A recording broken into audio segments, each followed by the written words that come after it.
something that's been in the spotlight for a long time and continues to be, and that is Alzheimer's and other forms of dementia that are sweeping the nation, also worldwide. Alzheimer's is a devastating disease with an impact on society that almost can't even be calculated. So today I want to cover what is Alzheimer's, what are the symptoms you need to look out for, some of the things I think the causes are, and some of the things you can do that aren't really being talked about right now. We've been studying this for over 20 years and the effects of brain activity and what people can do naturally to prevent, reverse some of these symptoms and reactivate their body's self-healing mechanism. Alzheimer's is a degenerative brain disease. It affects the brain and it also affects how you think. It's actually the most common cause of dementia among adults, and currently it affects over 44 million people worldwide. That is a lot of people. There's really no gender-based predisposition for Alzheimer's, but about 2/3 of Americans with the disease are women. So it really affects the majority of women, actually. So last year, close to 1 million people in the United States died from Alzheimer's. And the outlook is not improving. It's actually getting worse. By 2025, it's projected that the number of people with Alzheimer's over the age of 65 will increase by 40%. Those are numbers that have been put out by the associations and the medical journals and things like that. I personally see a rise, and I'm projecting numbers closer to 60%. Another thing, even though it's often thought of as a disease that only affects the elderly, now there's something called early onset Alzheimer's, which can surface in a person's 30s or 40s. And this affects about 5% of Americans right now, but we're also seeing a steady increase in that as well. Now, Alzheimer's happens as a result of changes that take place in the brain. Nerve cells get tangled up, and that's what's called neurofibrillary tangles. But there's also protein deposits that end up being deposited in the brain, and those are called beta amyloid plaques. Beta amyloid plaques. And those end up building up in the brain. And these are two things that scientists have noticed that they're relating Alzheimer's and dementia to. Both of them are the standard hallmark signs of the medical profession. But it's really hard to diagnose Alzheimer's because it can be real tricky. It involves different physical tests, different mental tests. One of the tests is called a positive emission tomography scan, or a PET scan. It's a type of imaging test that uses a radioactive substance, which personally I don't like, any type of contrast material that you have to drink or that is put into the body somehow before a scan. All of them are toxic. They're all dangerous. They can cause severe allergic reactions. It's a tracer is what they use it for. And what it does is it goes in, you take this radioactive substance, you do the PET scan, and it highlights the amyloid in the brain. But these scans are also pretty expensive. Now they're starting to come out with some blood tests. That's kind of the future of what we're looking at for Alzheimer's diagnosis. And the most common symptoms include memory loss, forgetfulness, difficulty with everyday tasks, communication problems, disorientation, poor judgment, thinking problems, just a basket full of different mental disorders or mental effects or mental problems that people are suffering from. And when you think about how these mental effects play out in real life, you realize what a horrible situation it can be. I mean, to start losing your mind, to me, that's got to be one of the most devastating things that can happen, is forgetting who my wife is or forgetting who my kids are. Elderlies, anyone with dementia, Alzheimer's, they turn the stove on and forget to turn it off. Fires start that way. These are real problems that we're dealing with in society, and people's family as well have to deal with it. And it really affects the family.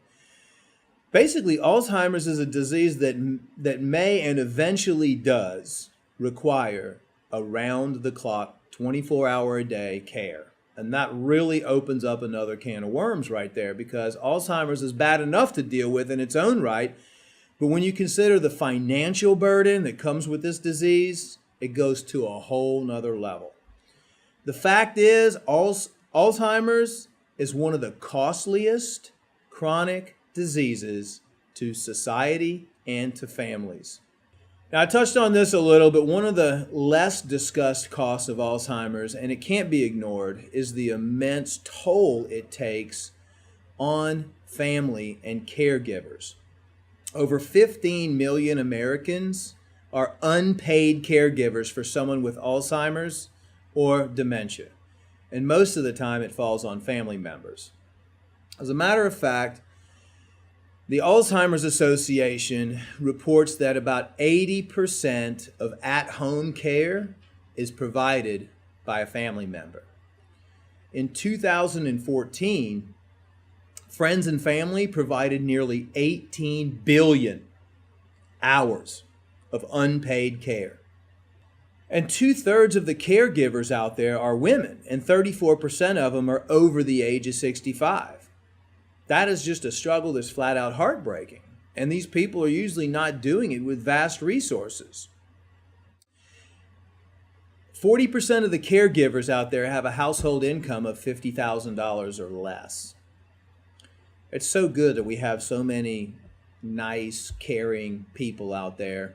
And it's no surprise that 60% of Alzheimer's and dementia caregivers rate their emotional stress levels as high or very high.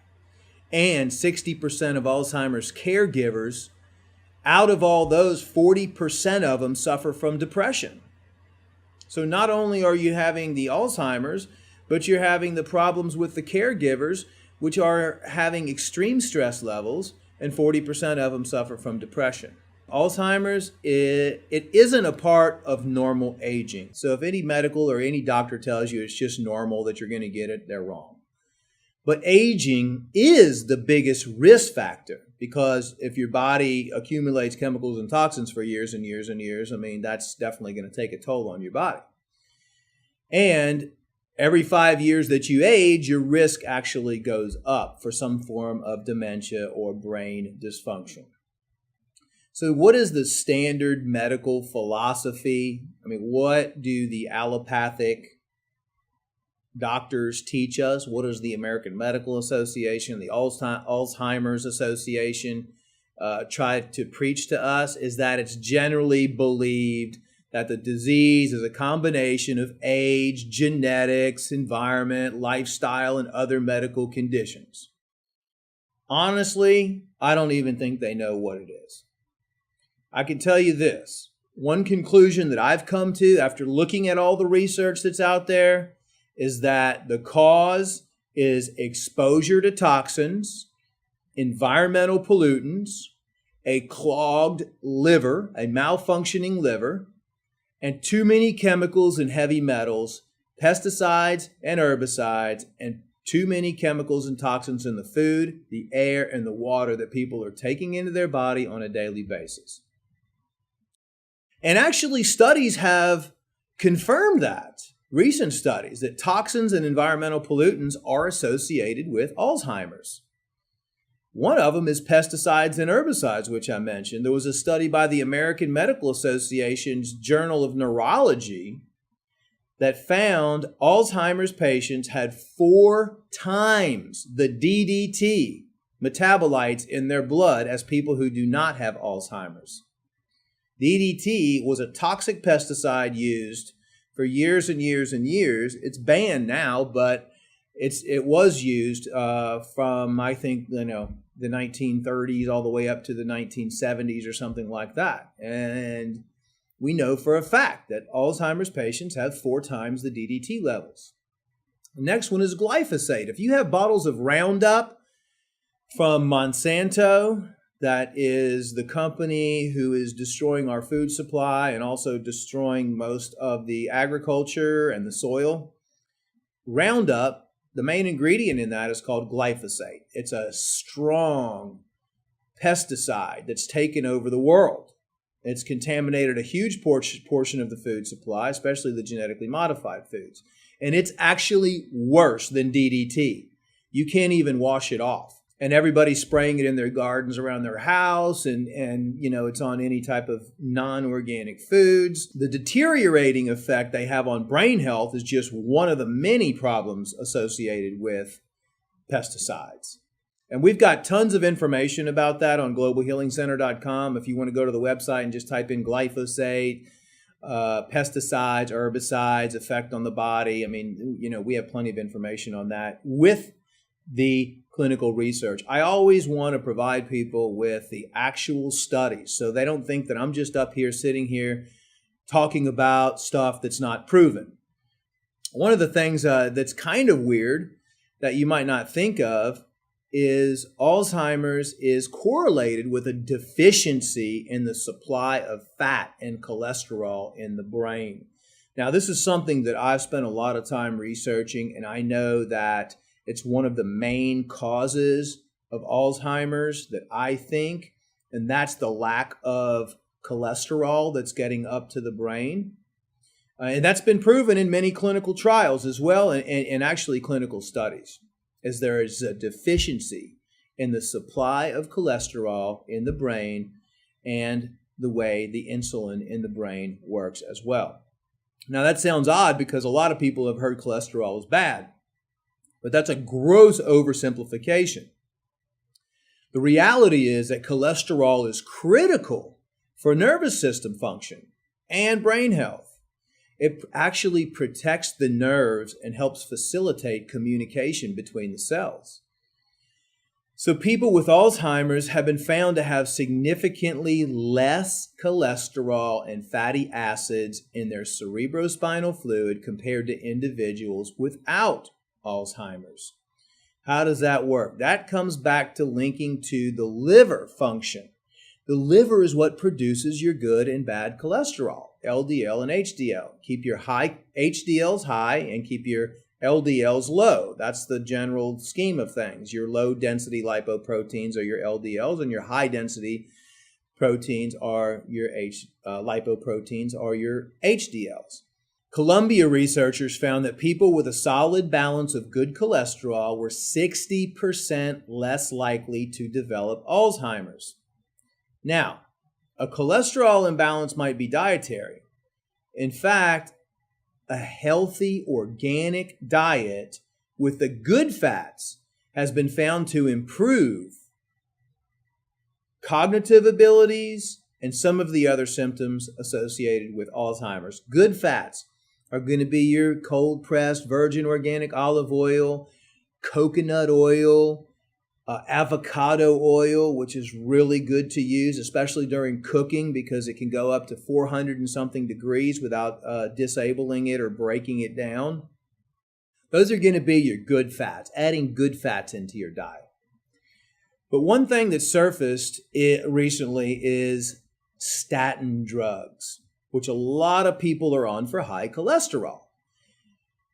Could be causing problems and contributing to Alzheimer's. One thing you don't want to do is you don't want to mess with your cholesterol production in your liver. Think of how many people right now are being put on dangerous statin drugs. That will completely block the good cholesterol that you need in your brain and throughout your body, by the way. The good cholesterol is distributed everywhere in your body. It's vital for all of your systems to work, and it's vital for all your systems to function. It protects your cells. So putting someone on statin drugs is like lighting a fire.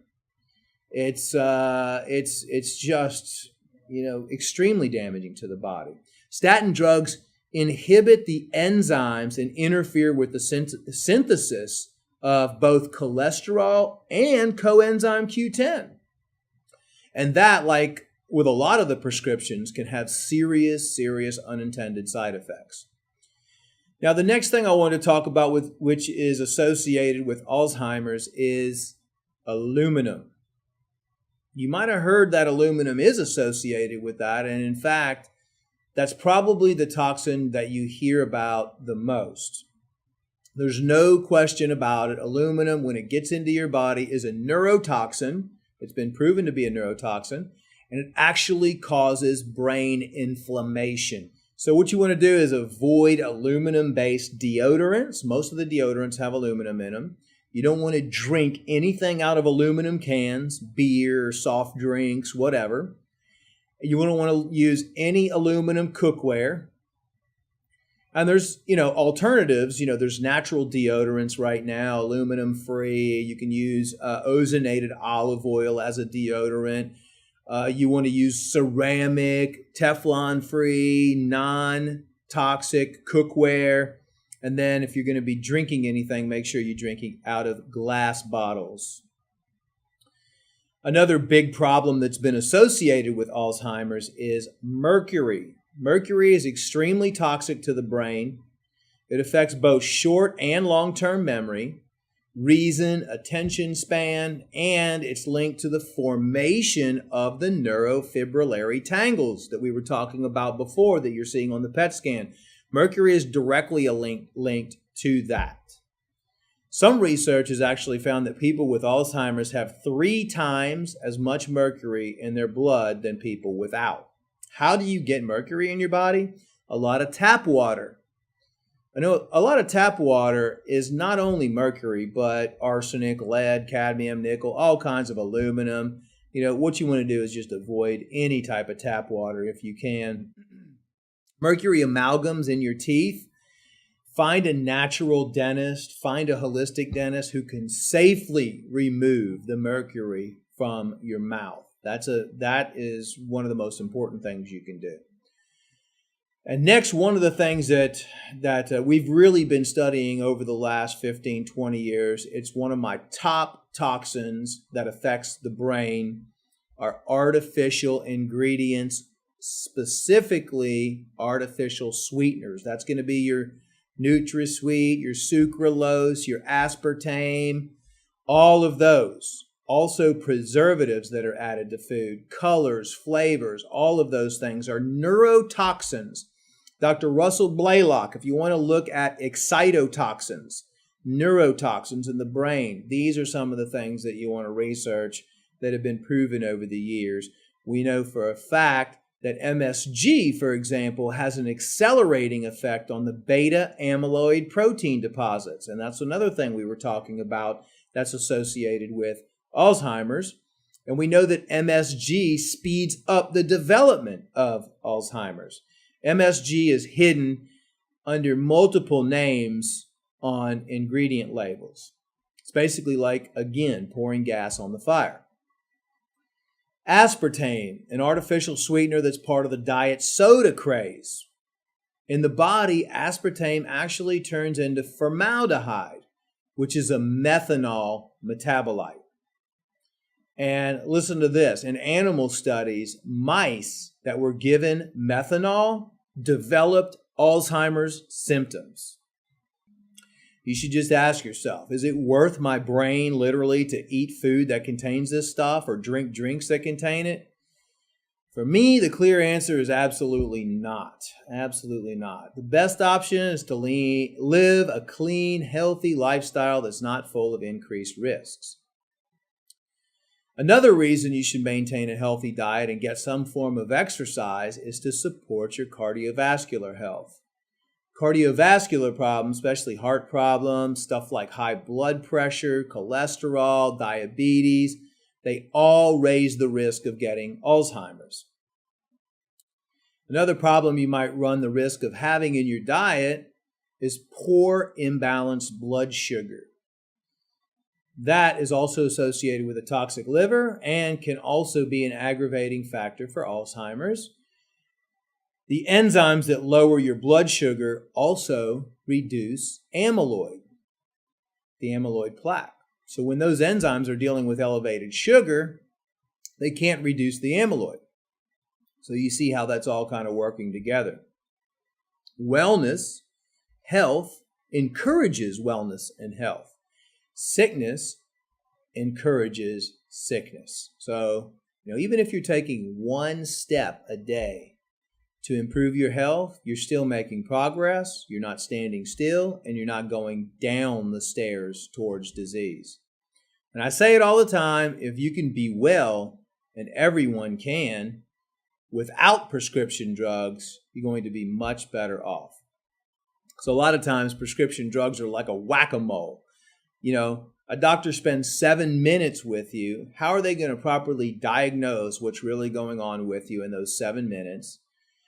They don't ask you about what you're consuming in your diet. They don't ask you about what you're drinking. They don't ask you about your job, if you're around a bunch of metals or toxins at your workplace. They don't ask you about your home. They don't ask you about your stress levels. All of those things are what the real problems are when you look at disease.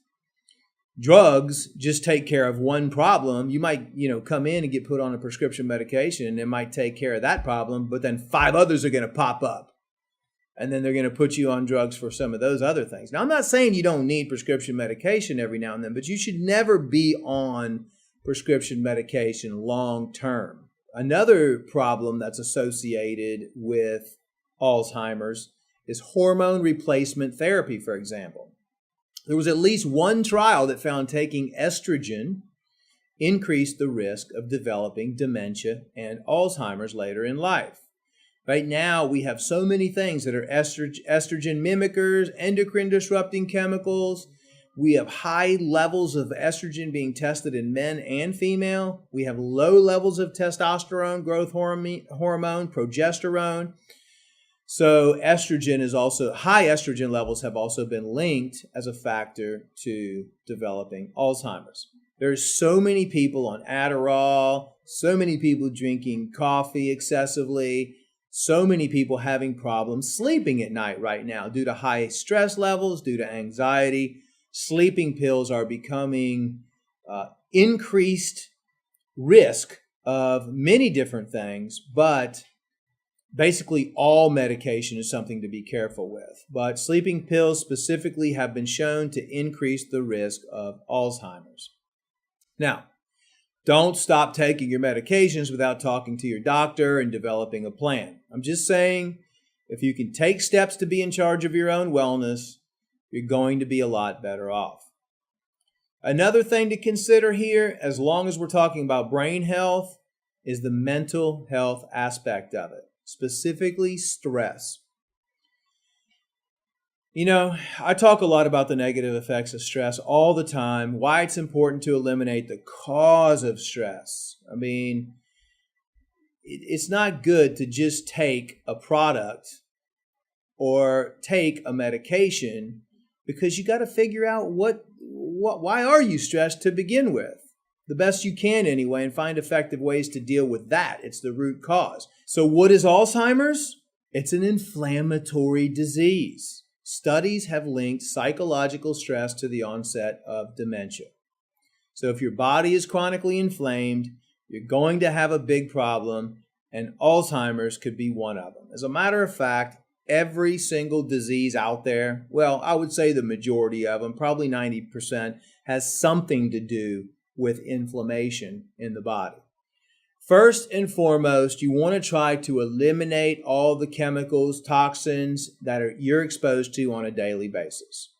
Now that means trying to eliminate these from food, water, beverages, and clean up the air quality in your home.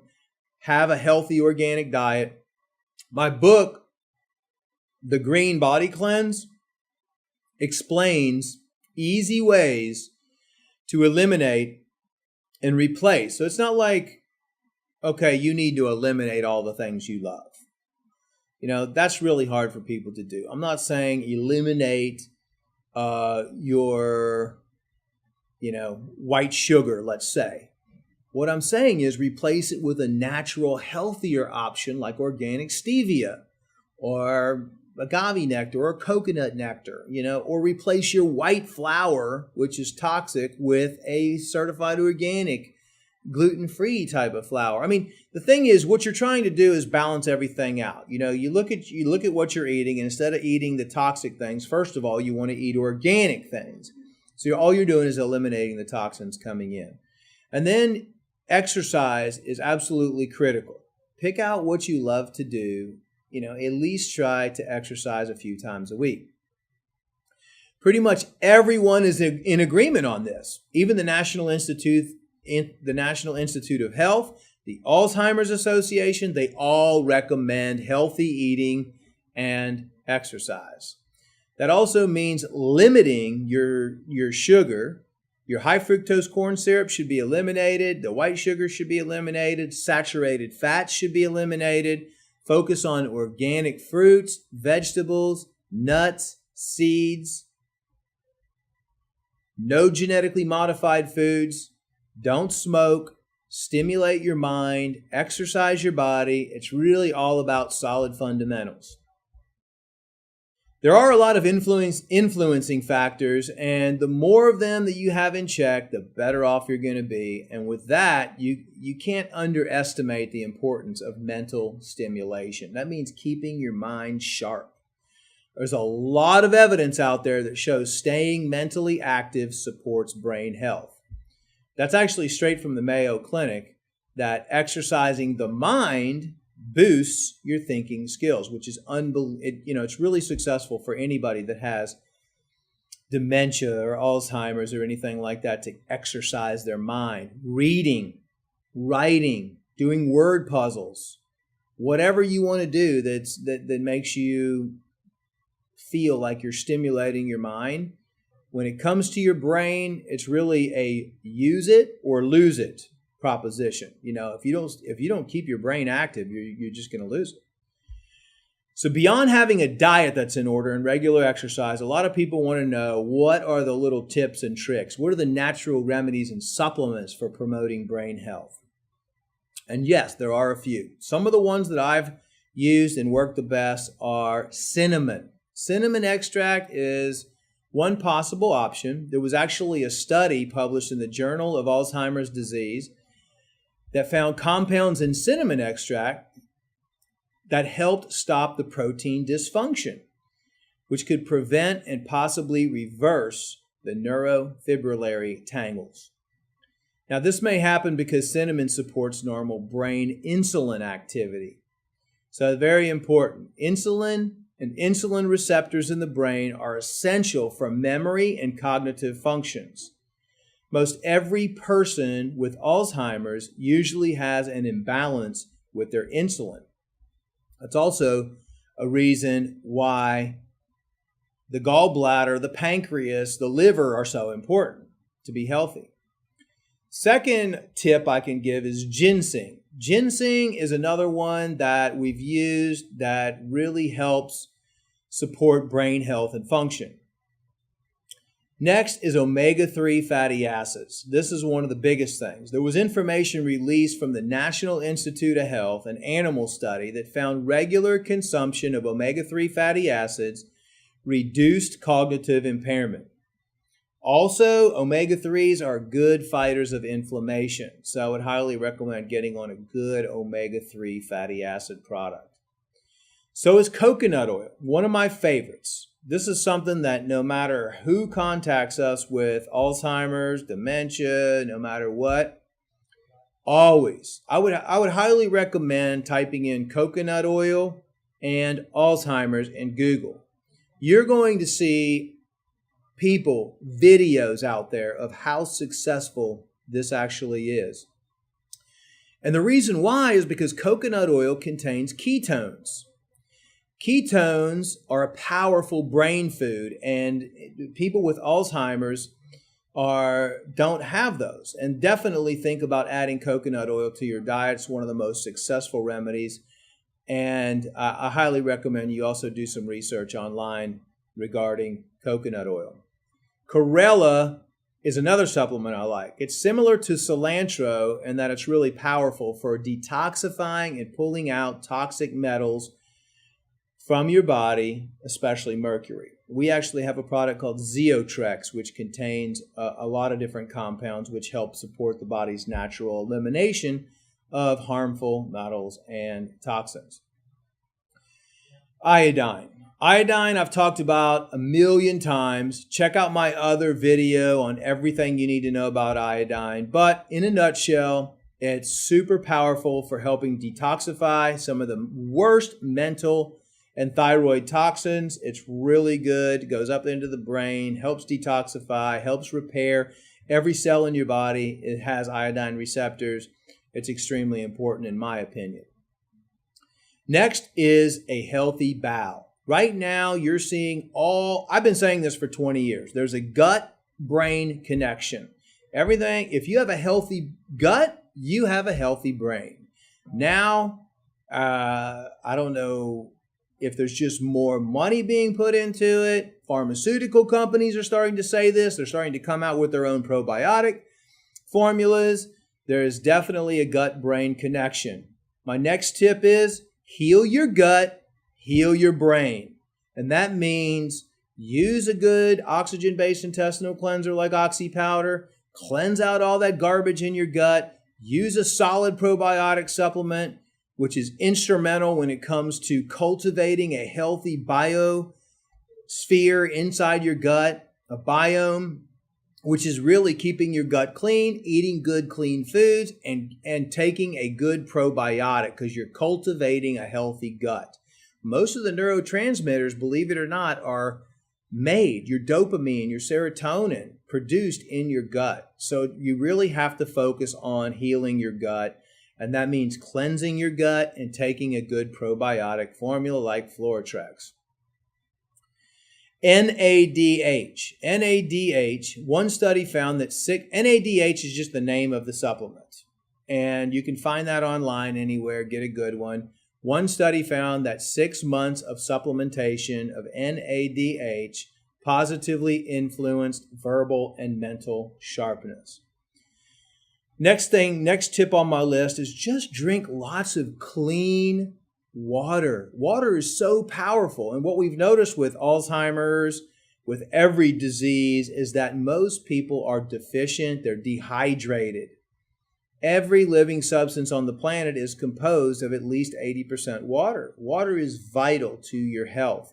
Stop drinking all the dehydrating substances like alcohol, milk, processed milk, not raw milk, energy drinks, soft drinks, juices, which are just full of all kinds of chemicals, except natural juices. I mean, if they're freshly pressed or freshly juiced, those are great. I'm talking about the juices in the convenience stores and the juices in the supermarkets, which are flavored and have all kinds of preservatives and toxins in them. Just look, the only thing the body needs and wants after breastfeeding is water. If you're suffering from any condition, any symptom, most likely it's associated with your liver. Your liver is your detoxification organ. Your liver is the vital organ in your body that needs to stay clean. So the success that we've seen over the years comes with at least 3 liver and gallbladder cleanses.